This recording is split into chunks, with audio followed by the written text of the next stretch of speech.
Where the Mt.Gox money went, new details in the BTC exchange case. Fresh court documents detail how two administrators of the now-defunct BTC exchange stole and laundered Bitcoin from Mt.Gox, the hacked Bitcoin exchange. New, unsealed court documents shed fresh light on what happened with the massive amounts of Bitcoin stolen from Mt.Gox, the Bitcoin that was hacked spectacularly starting in 2011.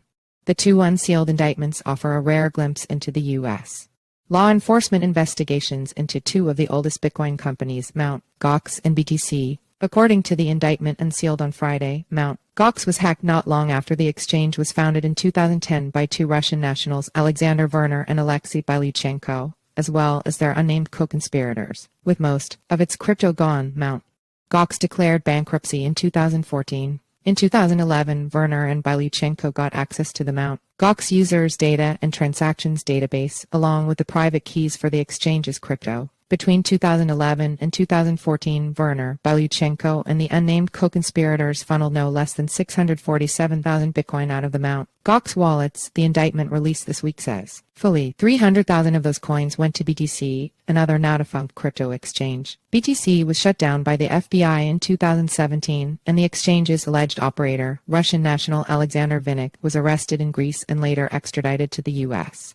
to face charges for computer intrusions and hacking incidents, ransomware scams, identity theft schemes, corrupt public officials, and narcotics distribution rings.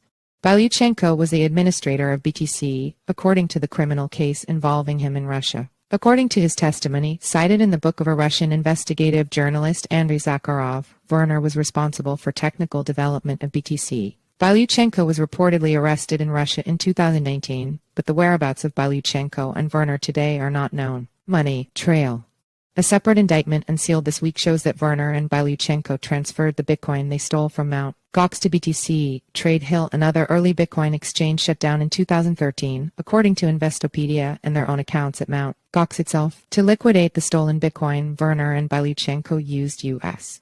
companies, the indictment says, though the document does not name particular firms that might have been involved. The investigation report unsealed by the Department of Homeland Security (DHS) this week mentions transactions between BTC and BitInstant and memory dealers, two early and now-defunct Bitcoin companies. BitInstant was a crypto exchange founded by Charlie Shrem, who in 2014 was sentenced to 2 years in prison for money laundering charges. Memory Dealers was a Bitcoin-friendly computer hardware vendor run by Roger Ver, the founding father of the Bitcoin Cash cryptocurrency. Between April and November 2013, Verner and Bilyuchenko received $2.5 million from BitInstant and memory dealers to a bank account of BTC's shell company, the Seychelles-registered Canton Business Corporation, according to the DHS. The wire payments from BitInstant and memory dealers were labeled as an internet advertisement agreement, but BTC did not provide any advertising services to BitInstant or memory dealers, the investigators found. The BTC operators would also send money from their Bitcoin sales through multiple PayPal accounts to conceal their origins, the report says. From March 2012 to April 2013, a crypto exchange named in Verner and Bilyuchenko's indictment as the New York Bitcoin broker sent about $6.6 million to the hackers' bank accounts in exchange for credit on BTC.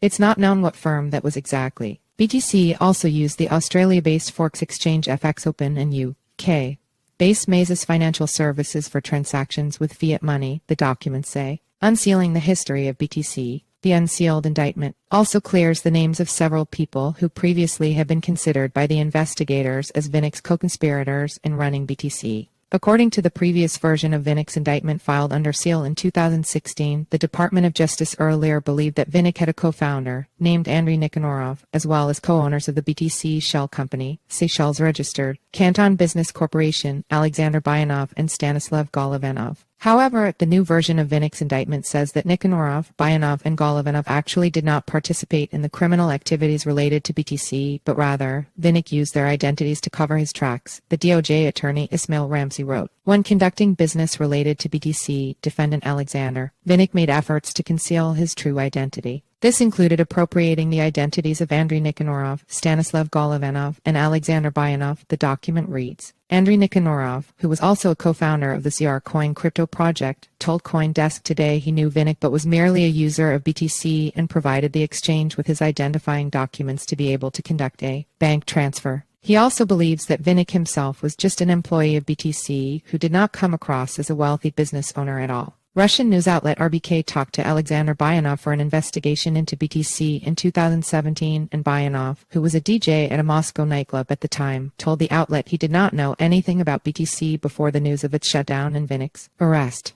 Mt.Gox, Silk Road, Fancy Bear. BTC was an exchange powerhouse back in the day, and a big part of its money came from various crimes, the DOJ says. Starting in 2011, the exchange served about 700,000 users, and its Bitcoin wallet received over 9.4 million BTC before December 2016, the DOJ said. Users included the ransomware gang Crypto Wall and Fancy Bear, the hacker group believed to be sponsored by GRU, Russia's military intelligence agency. Fancy Bear hacked the computer systems of the Democratic Congressional Campaign Committee and the Democratic National Committee during the 2016 presidential campaign. The hackers used BTC for their crypto dealings as well as two other, unnamed crypto exchanges, according to the blockchain intelligence firm Elliptic. Other high-profile users were Karl Mark Force and Sean W. Bridges, the two FBI agents convicted for misappropriation of crypto from the Silk Road investigation. The former agents sent several $100,000 in criminal proceeds each to BTC, the unsealed indictment for Vinnik reads. Their experience with the criminal underworld taught them that using BTC, as opposed to a registered exchange with anti-money laundering policies, would maximize their chances of being able to conceal criminal proceeds, the document says. Silk Road was a popular darknet marketplace offering a wide range of illicit drugs for purchase with Bitcoin.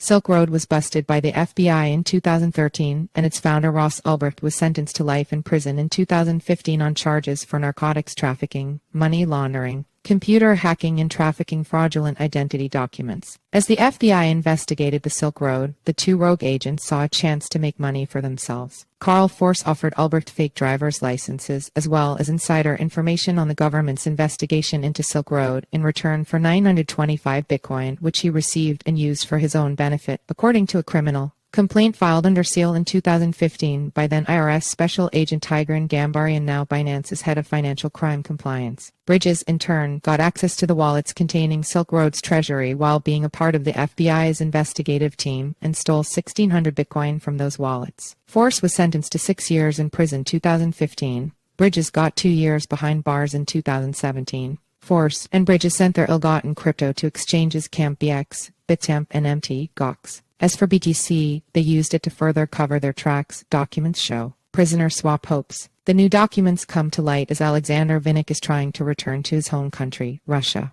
Alexander Vinnik and his lawyer David Risk convinced the Northern District Court of California to unseal more documents in the case, as they believe making the case more public will help advocate for Vinnik's prisoner swap with Russia, according to the court file. Vinnik might be swapped with Evan Gershkovich, the Wall Street Journal reporter detained in Russia under espionage charges, the newspaper wrote in May. Vinnik has spent almost 5 years in detention abroad. He was first detained in August 2017 in Greece, while on vacation with family, then extradited to France and ended up in the Santa Rita prison in the U.S.